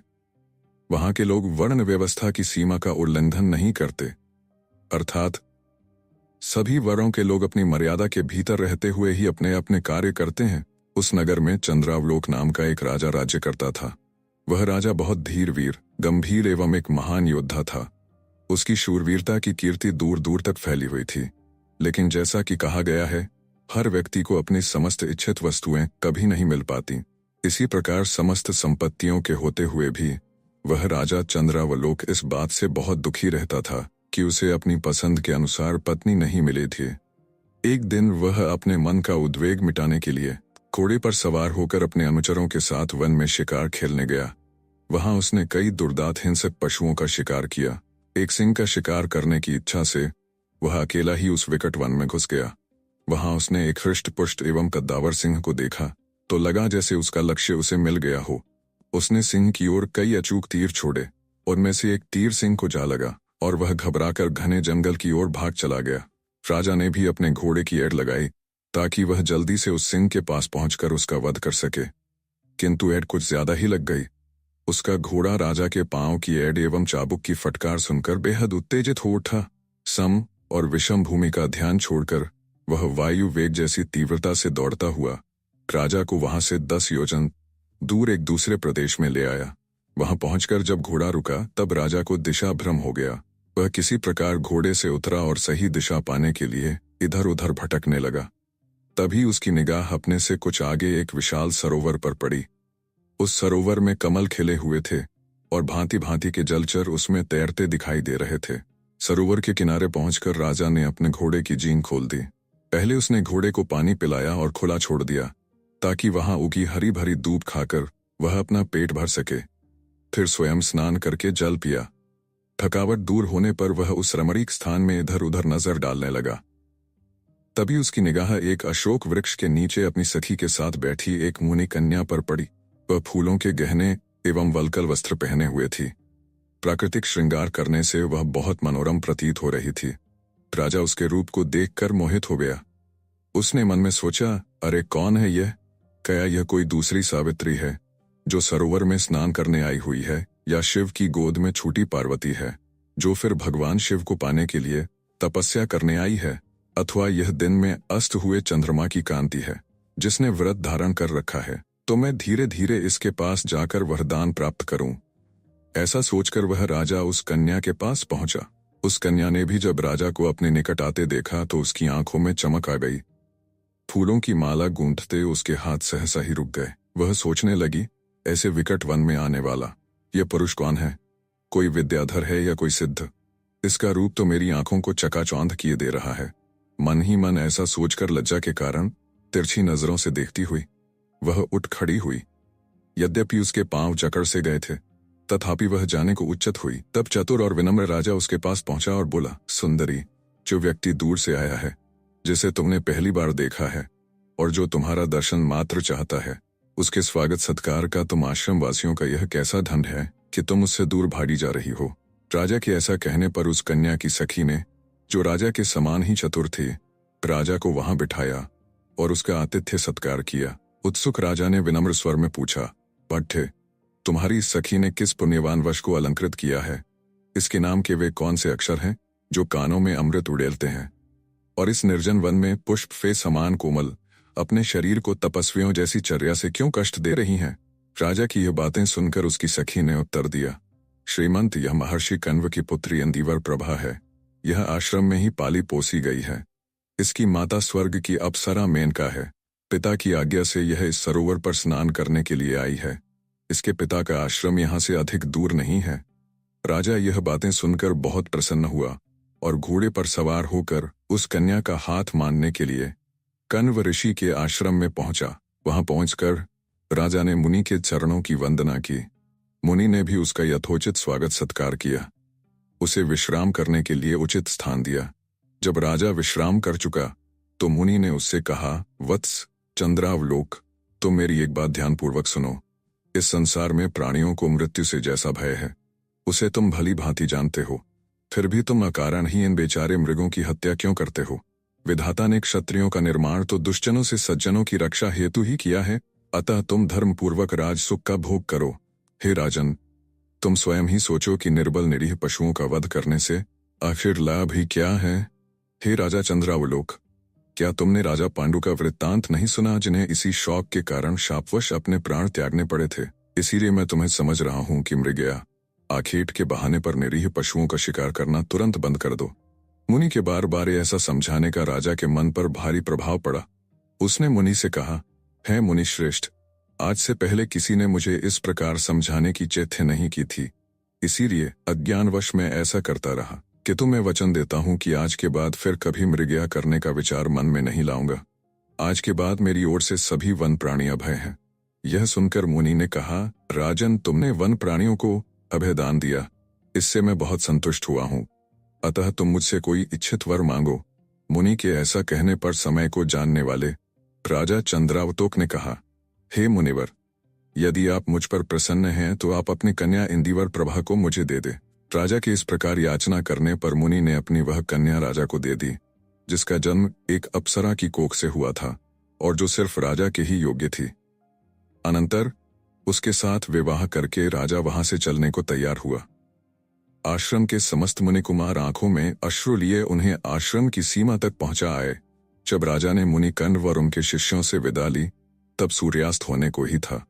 मार्ग में चलते हुए उन्हें रात्रि हो गई, लेकिन राजा फिर भी चलता ही रहा। एक स्थान पर रुककर राजा ने मार्ग में एक पीपल का वृक्ष देखा। तब राजा ने सोचा कि रात्रि में वही विश्राम करना चाहिए। यही सोचकर वह वहीं घोड़े से उतर पड़ा। उस रात वह राजा वहां उस मुनिकन्या के साथ पुष्य शैया पर सोया। सुबह जब वह अपने नगर की ओर चलने को हुआ तो अचानक एक ब्रह्म राक्षस से उसका सामना हो गया। उस राक्षस का विकराल शरीर देखकर राजा की पत्नी, वह मुनिकन्या, सिहर उठी। वह राक्षस काजल के समान काला था और कालमेघ के समान प्रतीत होता था। उसने अंतड़ियों की माला पहन रखी थी। उस समय वह किसी मनुष्य का मांस खा रहा था और उसकी खोपड़ी का रक्त पी रहा था। क्रोध के कारण उसके मुख से अग्नि सी निकल रही थी। उसकी दाढ़ें बड़ी भयानक थीं। प्रचंड अट्टहास करके राजा का तिरस्कार करते हुए वह बोला, अरे नीच, मैं ज्वालामुखी नाम का राक्षस हूं। पीपल का वह वृक्ष मेरा निवास स्थान है। देवता भी इसकी अवमानना नहीं कर सकते। मैं रात को जब घूमने फिरने गया तभी तूने यहाँ रात बिताई। अब तू इस अभिनय का फल भोग। अरे दुराचारी, वासना से तेरी सुध बुध जाती रही है। मैं तेरा हृदय निकाल कर खाऊंगा और तेरा रुधिर पी जाऊंगा। राजा ने ब्रह्म राक्षस की बातें सुनी। ब्रह्म राक्षस बड़ा भयानक था। राजा ने महसूस किया कि उसे मार डालना किसी भी प्रकार संभव नहीं है, अतः उसने विनयपूर्वक कहा, अनजाने में मुझसे जो अपराध हुआ है आप उसे क्षमा कर दें। मैं आपके आश्रय में आया हुआ अतिथि हूँ, आपकी शरण में हूँ। मैं आपको मनचाहा आखेट ला दूंगा जिससे आपकी तृप्ति हो जाएगी, अतः क्रोध त्याग कर आप प्रसन्न हो। राजा की बातें सुनकर राक्षस कुछ शांत हुआ और उससे बोला, अगर तुम 7 दिनों के अंदर मुझे किसी ऐसे ब्राह्मण पुत्र की भेंट लाकर दो जो 7 वर्ष का होने पर भी बड़ा वीर हो, विवेकी हो और अपनी इच्छा से तुम्हारे लिए अपने को दे सके, और जब वह मारा जाए तो भूमि पर डालकर उसकी माता उसके हाथ और पिता उसके पांव मजबूती से पकड़े रहें तथा तलवार के प्रहार से तुम ही उसे मारो, तो मैं तुम्हारे इस अपराध को क्षमा कर दूंगा। नहीं तो राजन, मैं शीघ्र ही तुम्हें और तुम्हारे लश्कर को मार डालूंगा। प्राण जाने के भय से राजा ने तुरंत उसकी शर्त स्वीकार कर ली। तब वह ब्रह्मराक्षस तत्काल वहां से अंतर्ध्यानी हो गया। राजा अपनी पत्नी को लिए घोड़े पर सावर होकर आगे चल दिया, लेकिन उसका मन बहुत उदास था। वह सोचने लगा, मैं भी कैसा पागल हूं जो उस ब्रह्मराक्षस की शर्त मान ली। भला वैसा उपहार मुझे मिलेगा भी कहाँ। मैंने प्राण जाने के भय से व्यर्थ ही उस राक्षस की शर्त स्वीकार की। इससे तो बेहतर था कि वह मुझे ही अपना आहार बना लेता। अब मैं अपने नगर को चलूं और देखूं कि होनहार क्या है। राजा ऐसा ही कुछ सोचता जा रहा था कि उसकी सेना उसे खोजती हुई वहां पहुंच गई। तब वह अपनी सेना व अपनी पली के साथ अपने नगर चित्रकूट में आया। राजा को उसके अनुकूल पत्नी मिली है, यह जानकर राजधानी में उत्सव मनाया गया। लेकिन मन का दुख मन में ही दबाए हुए राजा ने बाकी दिन बिता दिया। अगले दिन एकांत में उसने अपने मंत्रियों से सारा वृत्तांत कह सुनाया। सुनकर उनमें से सुमति नामक एक मंत्री ने कहा, राजन, आप चिंता न करें, मैं वैसा ही उपहार खोज कर ला दूंगा, क्योंकि यह धरती अनेक आश्चर्यों से भरी पड़ी है। जा को इस प्रकार आश्वासन देकर उस मंत्री ने शीघ्र ही 7 वर्ष की उम्र वाले एक बालक की मूर्ति बनवाई। उसने मूर्ति को रल से सजाकर एक पालकी में बिठा दिया। फिर वह पालकी इस घोषणा के साथ अनेक नगरों गांवों में जहां तहां घुमाई गई, 7 वर्ष का एक ब्राह्मण पुत्र जो समस्त प्राणियों के कल्याण के लिए अपनी इच्छा से अपना शरीर एक ब्रह्म राक्षस को सौंपेगा, और इस कार्य में वह न केवल अपने माता पिता की अनुमति ही ले लेगा, बल्कि जब वह मारा जाएगा तब स्वयं उसके माता पिता उसके हाथ पैर पकड़े रहेंगे। अपने माता पिता की भलाई चाहने वाले ऐसे बालक को राजा 100 गांवों के साथ यह सोने और रलों से जड़ी मूर्ति भी दे देंगे। इस प्रकार जब बालक की वह मूर्ति घुमाई जा रही थी, तब एक ब्राह्मण पुत्र ने यह घोषणा सुनी। वह बालक बड़ा वीर और अद्भुत आकृति वाला था। पूर्वजन्म के अभ्यास से वह बचपन से ही सदा परोपकार में लगा रहता था। ऐसा जान पड़ता था मानो प्रजा के पुण्य फल ने ही उसके रूप में शरीर धारण कर रखा हो। ढिंढोरा पीटने वालों के पास जाकर उसने कहा, प्रजा के हित में मैं अपने को अर्पित करूंगा। मैं अपने माता पिता को समझाकर अभी आता हूं। उसकी यह बातें सुनकर ढिंढोरा पीटने वाले प्रसन्न हो गए। उन्होंने उसे अनुमति दे दी। घर जाकर बालक ने हाथ जोड़कर अपने माता पिता से कहा, समस्त प्राणियों के कल्याण के लिए मैं अपना यह नश्वर शरीर दे रहा हूं। अतः आप लोग मुझे आज्ञा दें और इस प्रकार अपनी दरिद्रता का भी अंत करें। इसके लिए यहाँ के राजा 100 गांवों सहित सोने और रलों वाली मेरी यह प्रतिकृति मूर्ति मुझे देंगे, जिसे मैं आप लोगों को सौंप दूंगा।